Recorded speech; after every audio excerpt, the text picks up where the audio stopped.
Agradecemos muchísimo a Carlos Torres Serrano, experto en temas aeronáuticos, en temas aéreos, también en temas del comercio aéreo y bueno, cercano a este informe, a este grupo de información para comentar. Carlos, bienvenido. Muchas gracias, Pepe, por estar aquí.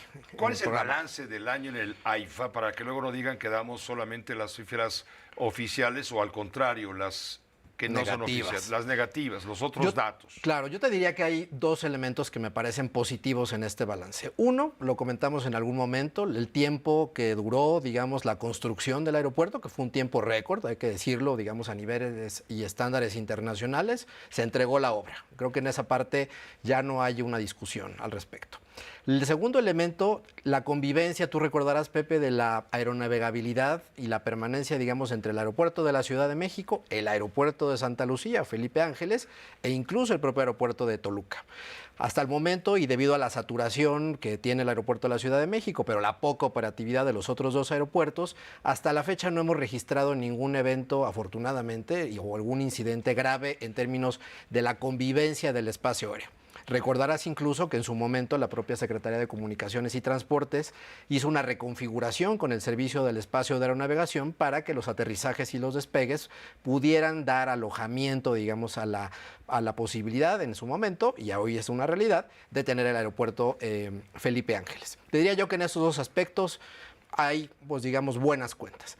Creo que donde no están las cuentas bien armadas y bien el resultado de alguna manera positivo tiene que ver con la parte comercial, ¿no? ¿Por qué no termina de despegar? Esa es la parte que muchos preguntamos. Así es. Yo te diría, Pepe, que hay un tema de falta de promoción del aeropuerto. Cuando un aeropuerto se inaugura aquí y en cualquier lugar del mundo, típicamente lo que tienes que hacer es tener, digamos, acuerdos comerciales con destinos, con aerolíneas, con distintas oficinas, incluso de representación de los estados o de países en otros lugares, y participar activamente en ferias aeronáuticas, ferias de turismo.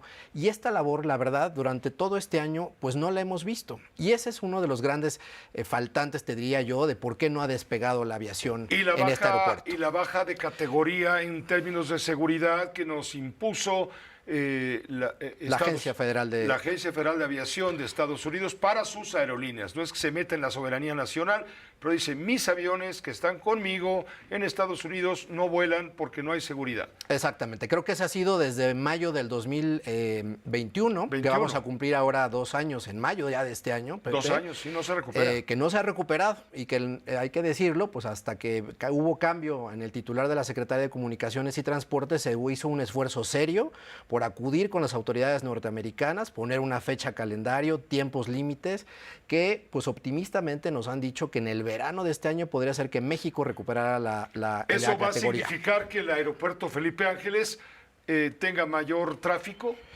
Da la posibilidad. Es decir, da la alternativa para que las aerolíneas, en este caso mexicanas, las 3 principales que operan ya en el aeropuerto Felipe Ángeles, puedan incrementar operaciones nuevas hacia los Estados Unidos.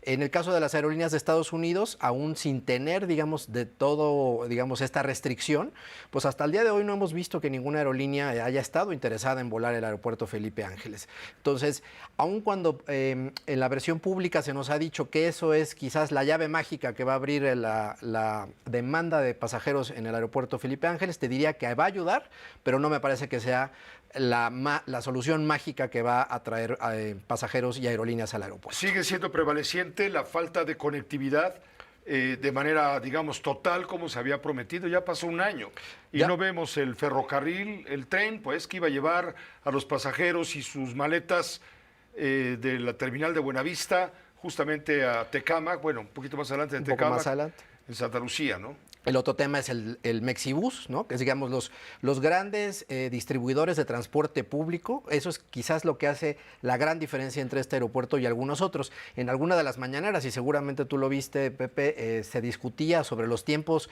de distancia que hay entre los aeropuertos principales y algunos alternos en muchos lugares del mundo. Efectivamente, no son cercanos, hay una distancia importante, pero la gran diferencia es que hay metro y hay transporte masivo para los usuarios, cosa que no tiene todavía el aeropuerto Felipe Ángeles, no solo para distribuir al Benito Juárez, sino también a otros puntos de la ciudad. Y aunque con estas nuevas vialidades y estas nuevas obras que se han anunciado, se están disminuyendo los tiempos de traslado, creo que todavía tenemos mucho que ver y por ver en los siguientes meses. Pues el tema además se va a complicar si mezclamos el asunto del cabotaje, que está por discutirse a nivel legislativo para permitir que aerolíneas extranjeras puedan realizar traslados dentro del territorio nacional de un punto a otro punto en el mapa nacional y sin embargo, por no tener México el grado de seguridad que reclama Estados Unidos, las aerolíneas mexicanas no pueden tener, digamos, una correspondencia en cuanto a su posibilidad de realizar cabotaje en la Unión Americana. Es correcto. Y esto viene, digamos, atado, digamos, a las modificaciones que se enviaron el 15 de diciembre y están discutiéndose en el Congreso para modificar la Ley de Aviación Civil y de Aeropuertos que permitiría que México recuperara la categoría 1 con los Estados Unidos. El tema se ha trabado mucho por el asunto del cabotaje, han participado los representantes de la industria aérea, los trabajadores, incluso los propios sindicatos de los trabajadores, han estado presentes en esta discusión y está atorado el tema porque no hay coincidencia, evidentemente, en el tema del cabotaje, justo por lo que tú decías ahora, Pepe, la reciprocidad, ¿no? Y eso es lo mínimo que podría pedir México respecto de otros países en el mundo. Pues te agradezco mucho, Carlos, que estés con nosotros. Al contrario, a ti, Pepe. Ayudándonos a entender el contexto apropiado que explica por qué finalmente el aeropuerto Felipe Ángeles no ha logrado lo que se esperaba en ese sentido. Así es. Y pues estaremos viendo qué otras modificaciones hay y pues que ojalá que le deseamos que le vaya bien al aeropuerto, pero creo que hay muchos pendientes todavía. Pero no ha cumplido el principal objetivo que era, además del servicio de calidad, no ha cumplido con con quitarle carga. De la descongestión. Descongestión, es la palabra, me la ganaste. La descongestión del Aeropuerto Internacional de la Ciudad de México. Así es, que pues a todos nos ha sucedido y seguramente a ti también, Pepe, Sí, pues con frecuencia. Ya es muy difícil salir o llegar a tiempo en las instalaciones del Aeropuerto Benito Juárez. Muchas gracias, Carlos. Al contrario, que a ti, estés muy Pepe. bien, claro. Carlos Alberto Torres, él es experto en estos temas de la aviación, en temas aéreos, de la movilidad y la operatividad.